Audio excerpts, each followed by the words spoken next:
5 points to counter the evil NRA. The next time you hear someone repeating pro-gun NRA propaganda, you can respond with these 5 points. Number 1, gun laws save lives. Consider the federal assault weapons ban.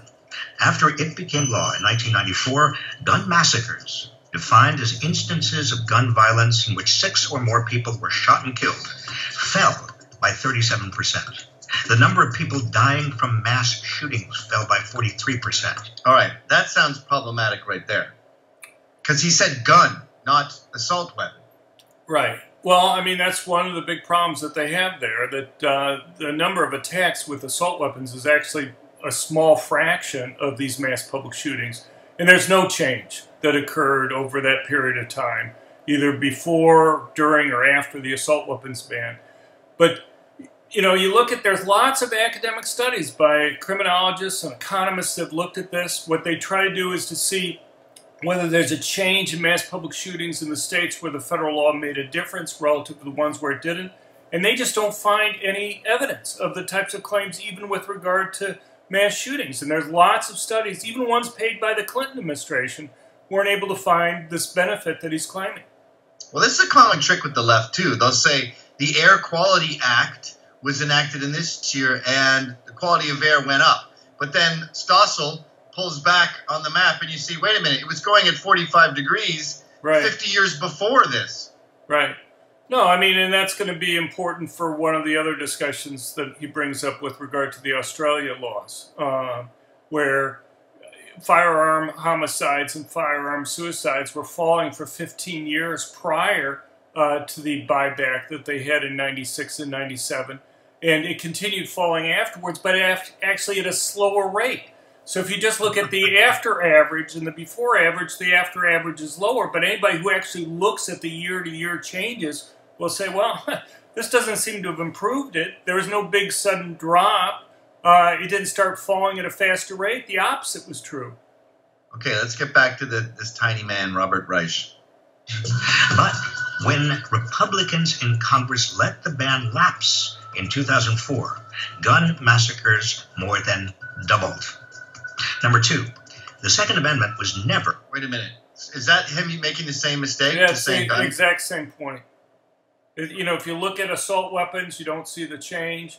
And if you try to compare the states where the law made a difference, getting rid of the law made a difference versus the ones where it didn't, you just don't, even looking at total mass public shootings, you don't see the change that he's talking about. Also, he's throwing around the number 200%, 47%. We're talking about 3 mass killings, 2 mass killings. So it's not like you went from 300 mass killings to 600 mass killings. You'd go from, say, 2 to 4.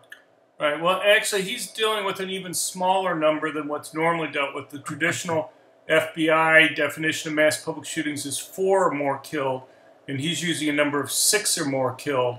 And just, it may not seem like it, but when you go, each additional person that you require to be killed has a big reduction in the number of these mass public shootings. You have a lot of, let's say, 4 or more killed, 4 people killed. You go 6, you've lost a lot of cases there. So 6 or more killed. I mean, I know from reading the newspaper my whole life, it's like 2 a year. Right. It's not very many. I mean, I haven't memorized the 6 or more definition, but it's not. It's less than what we would normally have for quite a bit less than the 4 or more. Was the tradition. Here's $1 million question. And you probably won't be able to answer it just today briefly, but the real question I always ask when I watch this is, you're clearly being manipulative with the stats, saying 200% based on a couple cases. Are you doing that maliciously, or are you naive? You know, it's hard to get into anybody's mind about what's going on here. All I can tell you is the amount of just purely, obviously false information here is just overwhelming. That's not in this video, but in the Vox one that you mentioned, or the New York Times. It seems, the thing is, I've talked to some of these people, and I've explained to the problems that they've had with this stuff, and it doesn't change their behavior at all. And the thing that's interesting is they don't address the problems that are raised. They just try to ignore them. And that's what's different about you. You will say, other people will say this, but that's because of that. They don't have that sort of a fair balance. Right.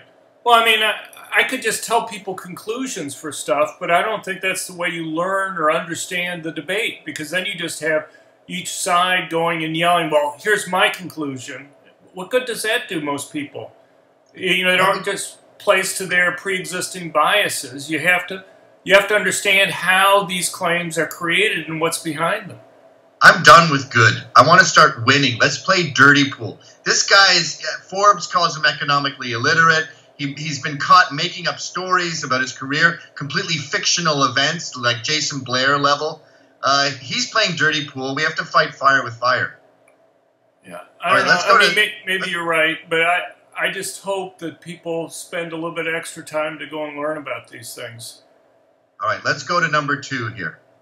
Intended to permit mass slaughter.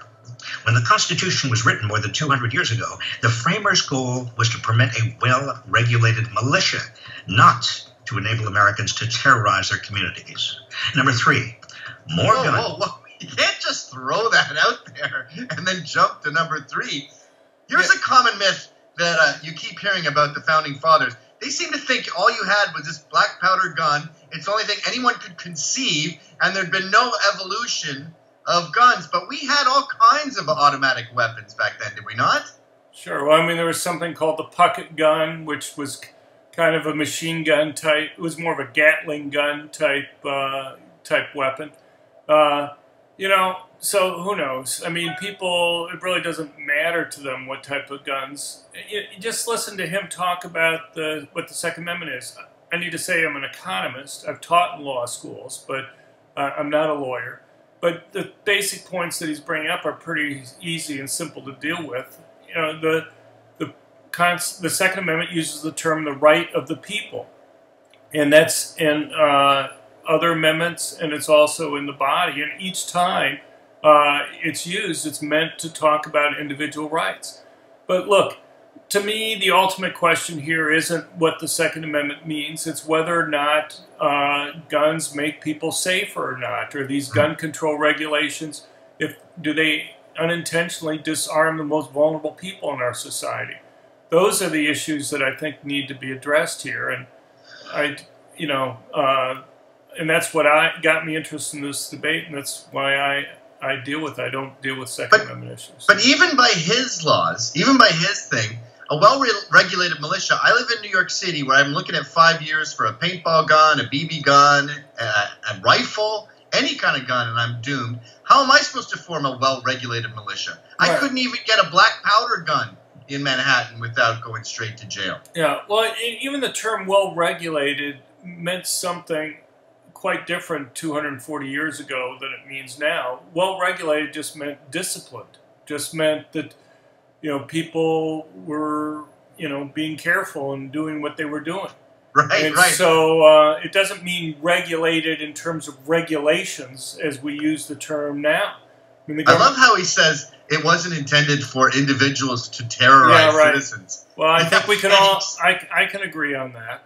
Yeah, we're on the same page, Tiny Reich. Have not and will not make us safer. More than 30 studies show that guns are linked to an increased risk for violence and homicide. In 1996, Australia initiated a mandatory... Okay, we got 2 things going on here. So before we get to Australia, he says that more guns, Scientific American says more guns have been linked to more crime, thereby contradicting your book. Right. Well, I dealt with that author. I actually had a letter to Scientific American just pointing out that she only seemed to pick studies that were on the other side of the issue. I mean, I can tell you dozens of studies just in terms of right-to-carry laws that show that passage of right-to-carry laws reduce violent crime rates. She didn't seem to be able to go and deal with anything past the first edition of More Guns, Less Crime in 1998. Even though I gave her lists of dozens of authors, academic peer-reviewed studies that had been done, and she couldn't even deal with the second and third editions of More Guns, Less Crime. So you know, it's just... Did she claim to refute the first edition? She just said, she cited a couple people who had been critical of it after the first edition, and then didn't even bother to deal with any of the responses that I had to those authors, or that others have had to those authors, pointing out mistakes that they had made in their arguments. So it's just, look, I can find even more studies on the other side, and people can go to our website at crimeresearch.org, where we list out and have links to the academic studies so they can go and look at them. And the types of studies that she's referring to anyway are public health type studies, which are typically very poorly done. I mean, my book, The War on Guns, basically goes through and talks about what's involved with these studies. And you and I could spend an hour or two talking about them. But if you look at studies by criminologists and economists, people who deal with crime-type issues and deal with them, I can give you one quick example of the type of problem with the public health research. Probably the most famous claim from the public health research is that owning a gun in the home is more likely to result in the death of you or somebody else that you know than it is to result in the death of an attacker. What they do is they'll look at people who died in or near residence over the course of a year and ask the relatives of the deceased whether or not a gun was owned in the home. And then they'll just assume that if you died from a gunshot and a gun was owned in the home, that it was that gun that was used in the death. In fact, if you look at the first study that was done there, they had 444 homicides. Only 8 of those were due to the weapon that was in the home. The other 436 of them were actually due to a weapon brought in from outside the home. Just fixing that. So that's like under 2%. Yeah, it's pretty small. Right. And so, you know, just fixing that one issue there reverses the claim. And there's so many other things that I could go through there. I can give you one other issue with it if you want. It's okay. What they'll do is they do that survey, and then they'll have a control group of people who are the same age, sex, and race who live within a mile of the deceased, and ask them whether they own a gun, and then they run a regression on whether you die and whether you own a gun. Let's do the same thing for hospital care. Let's find people who died in a city over the course of the last year, ask their relatives whether they've been to the hospital, and then we'll have a control group of people who are the same age, sex, and race who live within a mile of the deceased, and ask them whether they've been to the hospital. And then we go and look to see whether people who went to the hospital were more likely to die than those who didn't go to the hospital. My guess is you'd find a very strong relationship between people going to the hospital being more likely to die than those that didn't need to go to the hospital. But that doesn't. What does that tell you? It just tells you that sick people go to the hospital and healthy people don't go to the hospital. So sick people are more likely to die even though they've been to the hospital than healthy people. Right. Are we going to go around and try to ban hospitals based on that? It makes no sense. It's like saying, look, there's a reason why some of these people own guns. Some of them may have been gang members, okay? Some of them may have had their house broken into multiple times. Just saying that they live within a mile of the other people and are the same age, sex, and race isn't going to control or account for whether or not they were at risk. And so it's true maybe that people who are gang members have a higher chance of dying. If they didn't have a gun, they'd have an even higher chance of dying, possibly. Exactly. And so, you know, there's so many problems with it. But that's the typical type of study. I'm sorry to interrupt, but we're running out of time here. We're running halfway through. I'm going to present you one that I know is going to annoy you, but I'm a sadist, so I'm going to subject you to this one. A buyback program to reduce the number of guns in private ownership, their firearm homicide rate fell 42% in the 7 years that followed. Number 4, the vast majority. Okay. Australia, they just had a buyback thing, and they had crime go down. Yeah, well, that's what we referred to earlier. I mean, it's really a ridiculous claim. You have to take into account that firearm homicides were falling for 15 years prior to the buyback. The buyback reduced the number of legally owned guns from about 3 million to something a little bit above 2 million guns that were there. Yep. But afterwards, people could go and buy guns again. So they rebought guns after giving up their guns. Right, and the gun ownership rate by 2010 was back to where it was prior to the buyback. So even if they were right what you should have seen is a big sharp drop and then an increase over time. And that's not what you see. It was falling before, it fell at a slower rate afterwards, and he's just, when he's talking about 42%, he's just taking the average before and the average after. But if it's falling over the whole period, let's say it was a perfectly straight line, you wouldn't say that just looking at the before and after average would prove that it had an impact if you couldn't even see any change in the line over the whole. No, that's totally disingenuous. In fact, if it's consistent, you say there was zero change. Right, exactly. But the fact is, it fell at a slower rate afterwards. And so, it's kind of the opposite of what they would claim if you look at it carefully. It's just reading a graph wrong. All right, let's jump to number 4 here. But I think is it's hard to see that that's not purposely misleading, because when the researchers look at that, I'm sure they saw the pattern over time. Right. Okay. Stronger gun safety laws. According to Gallup, 96% of Americans support universal background checks. 75% support a 30-day waiting period for all gun sales. And 70% favor requiring all privately owned guns to be registered with the police.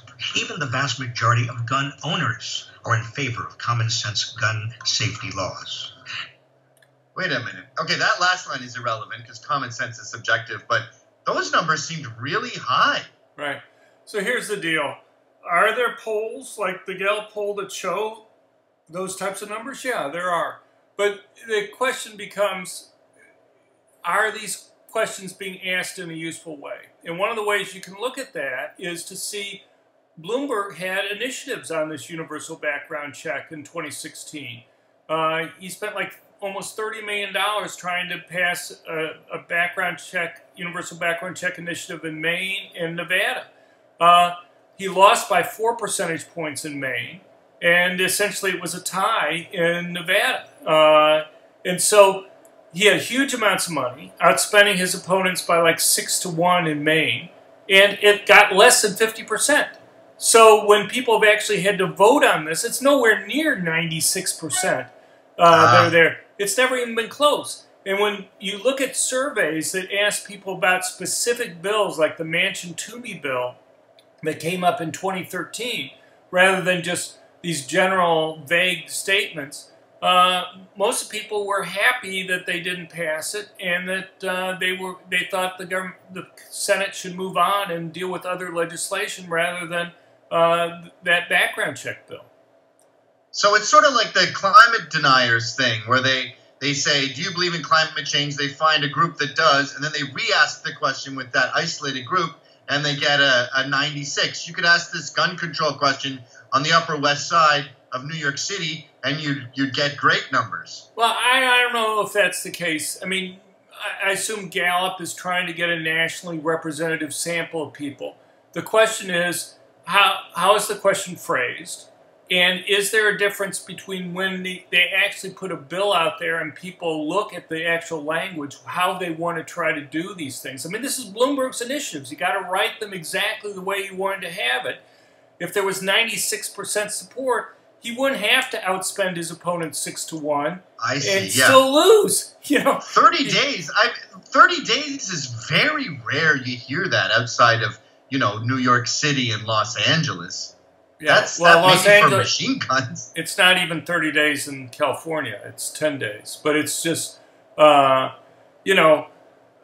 here's the problem with all these types of rules, whether it be universal background checks or these waiting periods, is that they have real costs. So you take the background checks.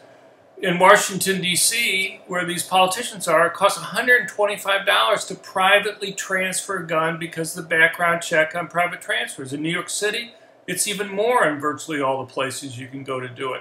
You can find it as cheap as $55 in Oregon, but whether it's $55 or $125 or $150, those are real costs. The question is, who are you keeping from buying guns? And my research indicates it's basically poor minorities who live in high-crime urban areas, the people who are most likely to be victims of violent crime, who benefit the most from being able to go and protect themselves. And having that type of cost is like a real tax on making it so those very law-abiding citizens can't defend themselves.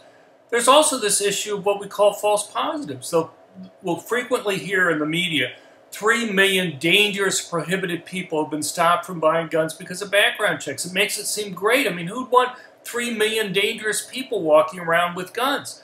But the problem is it's just a lie. That when you actually go and look at that, virtually all of those denials are false positives. That they stopped a law-abiding citizen who simply had a name similar to a felon from being able to buy a gun. And the people who are hurt again are the most vulnerable people. They're basically poor blacks. Black males. Isaac Jackson. Right. The thing is, people tend to have names similar to others in their racial groups. Hispanics have names similar to other Hispanics. Blacks tend to have names similar to other blacks. 30% of black males are legally prohibited from owning guns because of past criminal history. Well, who do you think their names are most likely to be confused with? Other black males. And so you have this very high false positive rate among people, minorities. Why should we have a system like that? There's no reason why we should. And you and I could go into a long discussion with it. But the point is, you know, in the background checks, the waiting periods, what about a woman who's being stalked or threatened? Should she have to wait 30 days to be able to go and get a gun, to be able to go and protect herself? I mean, you got to have some notion of costs and benefits here, and that's completely lost in a lot of the discussion that gun control advocates have. All right, number 5. You ready? Sure. Number 5, the National Rifle Association is a special interest with a stranglehold on the Republican Party. In 2016, the group spent a record $55 million on elections. Their real goal is to protect a few big gun manufacturers who want to enlarge their profits. America is better than the NRA. Can we stop? America is the... Yes? Okay.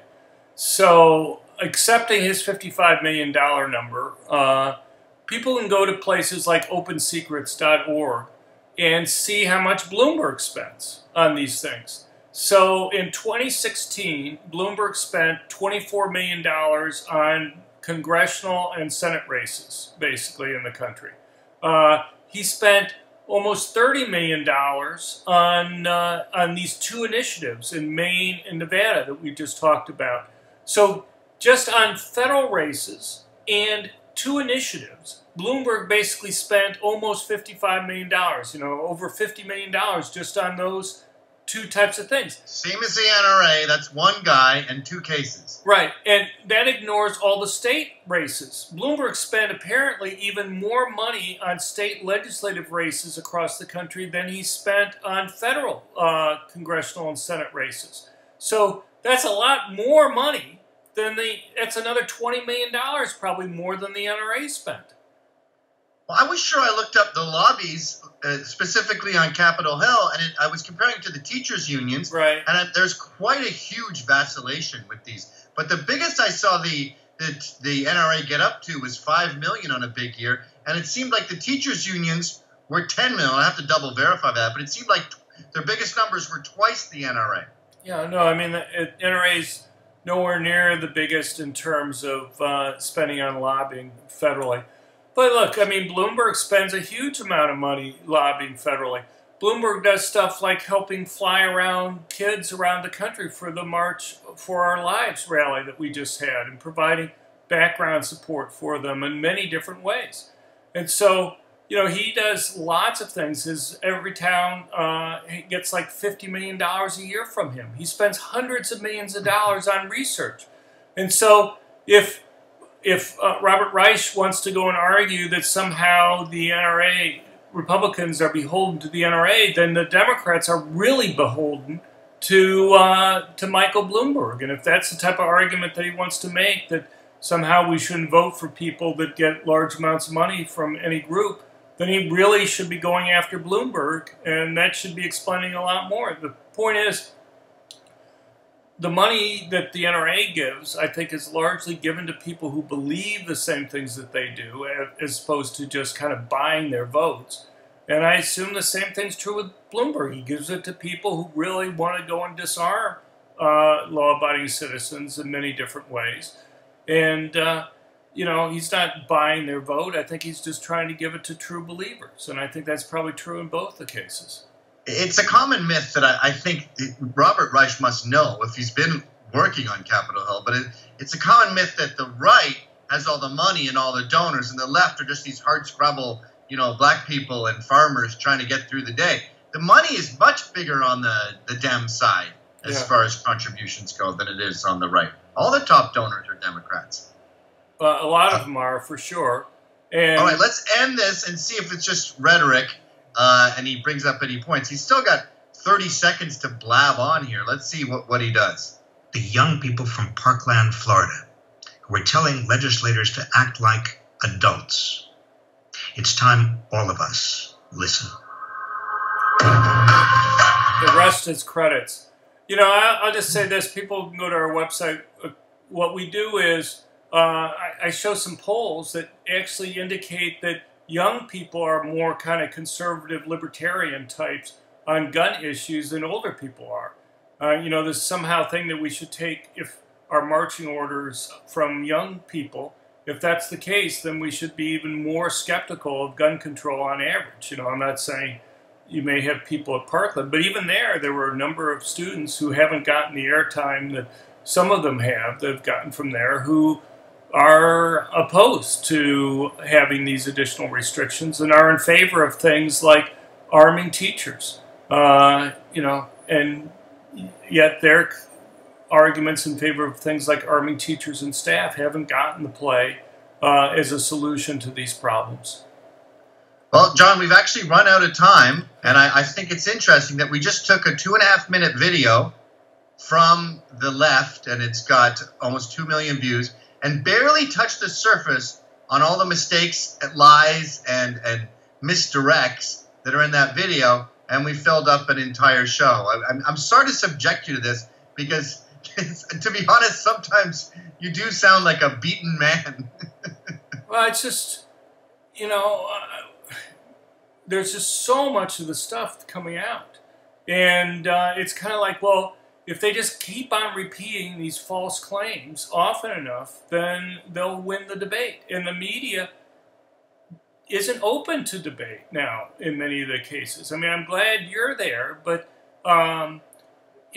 usually in the past, you go back 5 years ago after Sandy Hook or whatever, I'd be on lots of different TV programs or what have you. In recent times, they don't have the other viewpoint. I'll get calls from a producer at CNN who will simply ask me questions about what my views are, thinking maybe they're just doing a pre-screening for having me on a show. And instead, it just turns out that they just want to know what arguments I would make so they can give them to their panel, where everybody agrees with everybody else, so they can have some kind of bastardized form of my point that I would be making, and then everybody could say why it's wrong, with nobody there trying to go and defend the argument that's there. I mean, it's not something to go and help educate people. It's more as if the media is just part of this campaign now on this. Yeah, we got 60 Minutes had Morley Safer in Vietnam showing his village is being burned down. Then he was the first journalist to report from China, from behind communist lines. And then you cut to the other week where we had Anderson Cooper talking to Stormy Daniels about whether Trump used a condom or not.